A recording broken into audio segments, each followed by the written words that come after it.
तो बघा इथं झाली देवपूजा, टीव्ही चालू आहे, आराध्य गेलाय पाठीमागं पाणी प्यायला, इथं सूप पडलंय बघा। वारकरी भवन मध्ये आवाज येत असेल थोडासा, तर मीटिंग चालू आहे आज आमचा पाण्याच्या ग्रुपवर आणि विठ्ठल वारकरी भवन आरती ग्रुप महिलांचा ग्रुप अशा ग्रुपवर मेसेज होता की सर्व महिलांनी आणि पुरुषांनी मीटिंगला हजर राहायचं, पण मला काही जमलं नाही। हॅलो हाय सगळ्यांना नमस्कार। चला मी स्मिता, माझ्या मराठी यूट्यूब चॅनलमध्ये अगदी मनापासून स्वागत। तर आता वाजले 7:30, तर वारकरी भवनमध्ये ना मीटिंग चालू आहे। तर मीटिंग अशी चालू आहे की आमच्या इथं ना खूप पोथी सोन्याच्या बायांच्या पोथी जाऊ राहिल्या चोरीला, त्याबद्दल चालू आहे मीटिंग। तर जेवढे पोलीस प्रशासन आपल्याला समजून सांगतात किंवा त्यांचं कर्तव्य ते करतात, तर आपलंही कर्तव्य आपण आपले डाग सुरक्षित ठेवले पाहिजे आणि जिथे योग्य असेल तिथंच घालून जा असं मलाही वाटतं। आता 1 ग्रॅम गोल्डचे पण भरपूर हे निघालेलं आहे, तर शक्यतो सोन्याचे घालण्यापेक्षा असं कुठं जाताना बाहेर जाताना शक्यतो 1 ग्रॅम गोल्डचेच घालत जा। कसं आहे सोन्याला भाव पण खूप झालेला आहे त्यामुळं। तर बघा थोडा आवाज येतोय, भरपूर जोरात येतोय।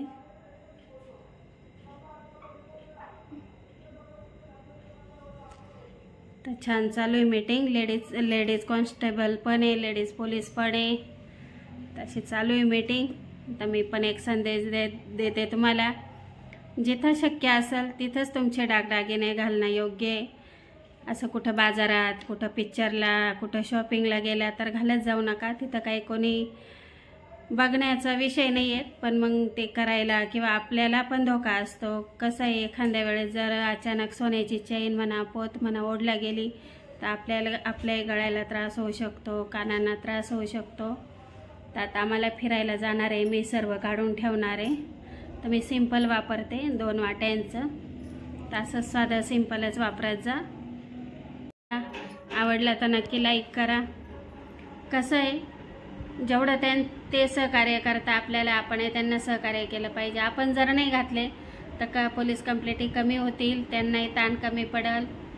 तर चला मग हा संदेश आवडला असेल तर नक्की लाईक करा व्हिडिओला। आज मी संध्याकाळचं रुटीन शेअर करते, आराध्य नाचतोय माझ्यासमोर।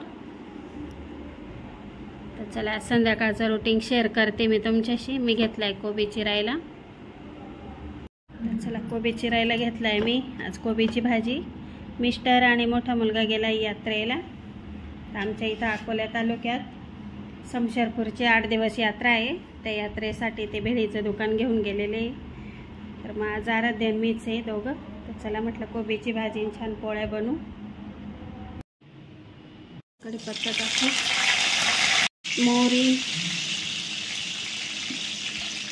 जिरे, लाल मिरची, हळद, मीठ परतून घ्यायची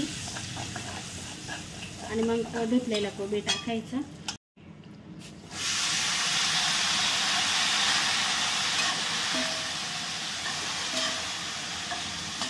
छान मिक्स करून घ्यायचं।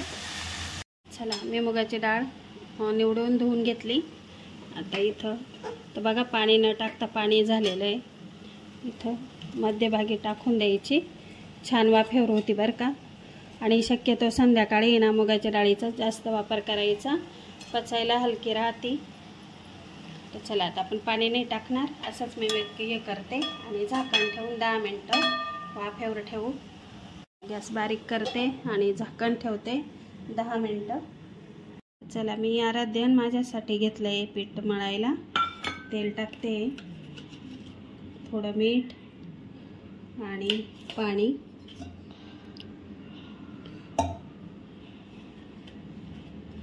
चला आपली भाजी झालेली आहे,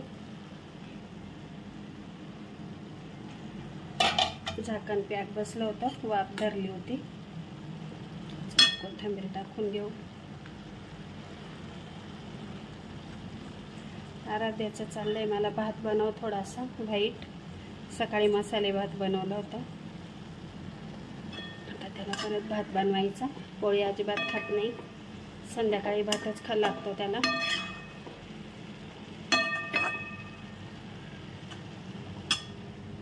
चला आता इकडे पीठ पण छान भिजलंय. तर चला माझ्यापुरत्या 2 पोळ्या बनवणार आहे. आराध्य म्हणे मला भात कर, त्याला भात बनवला तर माझ्यासाठीच बनवते 2 पोळे. तर चला पोळी लाटून घेते. तर चला मी पोळी टाकून घेतली.